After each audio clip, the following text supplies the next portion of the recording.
정치톡 시작합니다. 문재인 대통령 부부가 주말이면 사저가 있는 양산으로 가서 논도 아니고 아스팔트 위에서 농사를 지었다고 해서 논란이 되고 있습니다. 대통령이 지금 이런 시국에서 주말에 농사를 지었느냐 아니냐 이런 논란에까지 휩싸여 있습니다. 중요한 건 대통령 자신의 일인데 또 이 논란을 방치하고 있습니다. 자, 이래 전말은 이렇습니다. 제가 양산 그 통도사 주변, 문 대통령의 사저 주변을 잘 압니다. 저도 그 자리를 가봤고요. 그 주변은 뭐 아주 풍광이 좋고 또 부산까지 고속도로가 시원하게 뚫려 있어서 부산 시내까지 20-30분이면 뭐 왕래할 수 있기 때문에 아주 그 개인 주택, 그 전원주택지로 인기가 높은 곳입니다. 문 대통령도 대통령이 되기 전에 사저에서 생활을 많이 했고, 그때는 문 대통령의 그 어머님도 부산에 계셨기 때문에 또 주변에 산책도 자주 하고, 또 주변 뭐 이웃들과 같이 뭐 과수원 농사도 짓고 하는 이런 모습들이 언론에 보도되기도 했죠. 근데 석 달 전에 지금 있는 이 집이 좀 협소해가지고 경호원들이 머물 공간을 마련할 수가 없으니까 퇴임 뒤를 겨냥을 해서 퇴임 뒤에 머물 집을 그 인근에 구입을 했습니다. 그게 한 14억여 원을 들여서 1100평 규모인데요.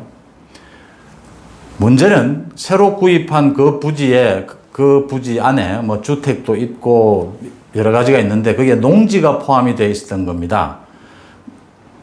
근데 우리 법에는 농지를 구입하려면 실제 농사를 지은 경력 또 앞으로 농사를 어떻게 짓겠다라고 하는 이런 계획서를 제출을 해야 됩니다. 실제 농사를 짓는 사람으로 농지가 거래가 되도록 하고 농지를 보호하고 또 부동산 투기를 막겠다는 의도죠. 법이 이렇다 보니까 문 대통령 부부는 지난 4월에 주무관청인 양산시에 지금 사는 주택에서 실제 농사를 짓고 있고 앞으로도 새로 지을 그 부지에 가서 과수원 농사를 하겠다라고 하는 농업 경영 계획서를 제출했습니다. 거기에 따르면 문 대통령 부부가 지난 11년 동안 뭐 주말이면 농사를 지었다 이렇게 되어 있습니다. 자, 근데 국민의힘 안병길 의원이 의혹을 제기를 했습니다. 이미 지금 한 달째 논란이 되고 있습니다. 안병길 의원은 부산에 있는 부산일보사 사장 출신이고 또 기자 출신입니다.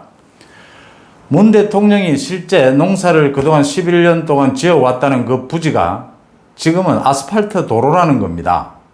이거 왜 이렇게 되어 있느냐 하면 농지가 아스팔트 도로로 용도 변경이 됐는데 아직 용도 변경 신청을 안 했던 겁니다. 그러니까 문 대통령은 아스팔트 도로 위에서 그동안 11년 동안 농사를 지어왔다고 이렇게 양산시에 서류를 제출한 셈입니다.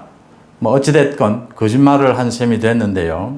이게 한 달여 동안 국회에서 야당들이 추궁을 하자 노영민 비서실장은 농지법 위반 뭐 여지가 없다. 실제 대통령 부부가 주말이면 가서 농사를 짓는다. 또 퇴임 준비를 위해서 뭐 그 부지를 새로 구입한 것인데 그 농지가 곧 뭐 용도 변경되는 것으로 알고 있다. 이런 식으로 강변을 했습니다. 이 농지법 위반하게 되면요, 뭐 5년 이하의 징역 또 벌금도 있고 이런 처형이 됩니다. 이렇게 거짓말이 드러났는데도 비서실장은 잡아떼죠. 또 민주당의 고민정 의원 대변인 출신이죠, 청와대. 대통령 부부가 농사 짓는 모습이 언론의 사진으로 여러 번 공개되지 않았느냐. 대통령의 농지법 위반 의혹을 부인을 했습니다. 또 뭐 대통령이 비산 강남 지역 은퇴는 되고 시골 균형은 안 된단 말이냐. 노무현 전 대통령의 봉하마을 사저 논란, 그 아방궁 논란이 있었죠. 그 논란까지 거론을 했습니다.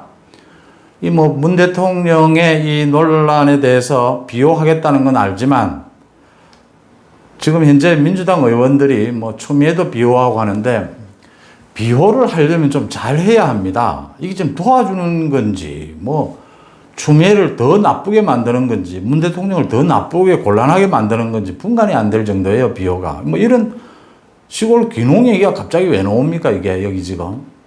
그럼 노무현 전 대통령 봉하마을 사저 이야기도 했는데요. 대통령이 고향인 뭐 경남 양산 쪽으로 뭐 귀농 퇴임 뒤에 간다는 것 뭐 나쁘지 않습니다. 또 대통령의 경우에 필요한 주택이 또 필요하다면 지금부터 준비를 해야 되는 일이죠. 문제는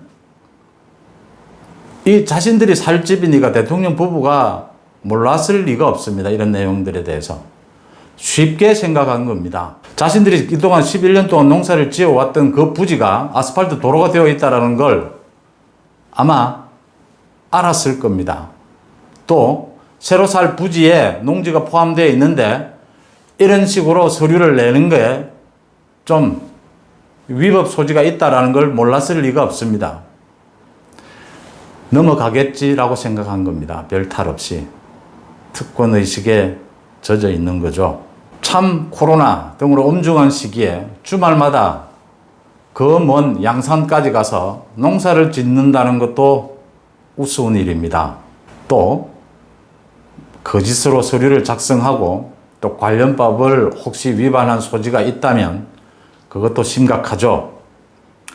하지만 제가 보기에 정작 심각한 건요. 이 자신의 일입니다. 자신이 살 집이지 않습니까? 이걸 비서실장이나 민주당 의원이 나서서 얼토당토하는 논리로 비호하게 그냥 방치해두는 지금 대통령의 자세입니다. 조국, 윤미향, 또 부동산 폭등, 또 추미애, 줄줄이 이어지는 비리 의혹 사태에 대해서도 대통령은 대부분 침묵합니다. 외면하고 있죠. 외면은 비판 여론에 동의하지 않는다는 뜻으로 국민들은 읽고 있습니다. 직접 해명을 하고 그 부지에 대해서 말입니다. 그 잘못된 점이 있으면 고치겠다고 하고요. 또 농지가 있어서 그것을 구매할 수 없다면 그 주변의 인근 지역은 상당히 넓은 지역입니다. 다른 대안을 마련할 수 있습니다. 충분히. 그렇게 하는 것이 대통령의 자세 아닌가 하는 얘기입니다. 노무현 전 대통령의 사저에 있어서 그 아방궁 논란 있었죠. 뭐 규모에 대한 이야기도 있고 호화롭다는 이야기도 있고. 문 대통령은 그 당시에 그 논란을 지켜보면서 많이 아팠을 겁니다. 그렇다면 자신이 퇴임 후에 갈 이런 논란에 대해서는 더욱더 의심받을 일이나 행동을 해서는 안 되죠. 지금 코로나로 심각한 이때 퇴임 뒤 대통령의 사저 부분에까지 가서 이런 논란이 되는 모습을 국민들에게 보인다는 것 이해하기 힘듭니다. 뭉개고 넘어가는 게 요즘은 거의 습관처럼 된 것 같던데요. 그래서 많은 사람들이 별로 기대도 하지 않는 것 같아요. 뭉개고 가시든 어쨌든 좋은데 지금 이런 논란이 나오는 것은 정말 아니다. 이렇게 봅니다. 대통령의 양산 사저 농지법 위반 논란. 이거 좀 쪽팔리는 일입니다. 정치통 마칩니다.